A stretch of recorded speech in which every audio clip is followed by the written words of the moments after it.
اعوذ باللہ من الشیطان الرجیم بسم اللہ الرحمن الرحیم الحمدللہ علیہ والصلاة والعلیہ اما بعد الا لعنت اللہ علی القوم الظالمین صدق اللہ العلی العظیم۔ سب سے پہلے تو میں مبارکباد پیش کرتا ہوں اپنے سندھ کے پوری قوم کو، برادران کو، خاص طور پہ وکلا برادری کو کہ جنہوں نے ثابت قدمی کا مظاہرہ کیا اور اس ظالم قوم سے اپنے حق کو چھینا۔ لیکن یاد رکھیے گا کہ یہ بڑے فرعون صفت ہیں، یہ بڑے مکار ہیں۔ وقتی طور پہ انہیں الفاظ کے گورکھ گندے سے آپ کو ٹالا ہے، مگر ہوشیار رہیں۔ یہ وہی لوگ ہیں کہ جنہوں نے صرف ابھی دریائے سندھ کا سودا نہیں کیا، یہ وہ لوگ ہیں جو کل بھی سندھ کو بیچ کے بھاگنے کے چکر میں ہیں۔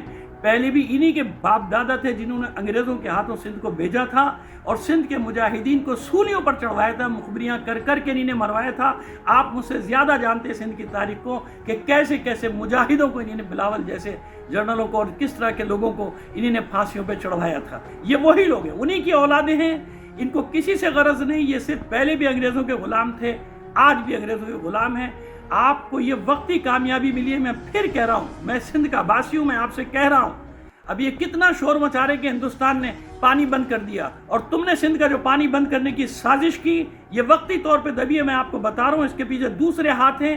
یہ پھر کسی نہ کسی طرح اور چکر سے یہ پھر نہروں کا سلسلہ لائیں گے، کیونکہ یہ دستخط کر چکے ہیں، یہ بیچ چکے ہیں، ان کے بڑے بڑے ان چیزوں کو بیچ چکے ہیں۔ اور آپ پھر ایک بار کہہ رہا ہوں کہ آپ خوش قسمت ہیں۔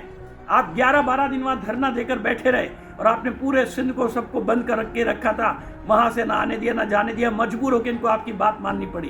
لیکن یاد رکھیے گا، ہم لوگوں کے ساتھ جو انہوں نے کیا تھا کراچی میں، ہمارے پورم دھرنوں پہ یہی لوگ تھے، یہی پیپلز پارٹی کی گورنمنٹ تھی جس نے مولائیوں کو گولیاں ماری ہیں، شہید کیا ہمارے لوگوں کو، زخمی کیا، اور پورم لوگوں پہ دہشت گردوں کے پر دہشت گردی کے پرچے کاٹے، مجھ سمیت مجھ پر تشدد کیا ان کی فورسز نے۔ مجھے اس کی کوئی پرواہ نہیں، میری جان بھی چلی جائے حق کے راستے میں، لیکن ان لوگوں نے قیدیوں، بچوں کو، اسکول کے بچوں پر دہشت گردی کے پرچے بنا کر ان کو جیلوں میں بند کیا۔ یہ وہ گورنمنٹ، یہ وہ سفاک لوگ ہیں، ان کو سوائے اپنے مفادات کے کچھ نہیں۔ اور ایک بات اور یاد رکھیے گا، جب ان پر برا وقت پڑتا ہے، یہ مذہبی اور لسانی فسادات کرا کے پھر ہنس رہے ہوتے ہیں، عیش کر رہے ہوتے ہیں، اپنی جشن منا رہے ہوتے ہیں کہ دیکھو ہم نے لوگوں کو کیسے جھگڑا کرا دیا۔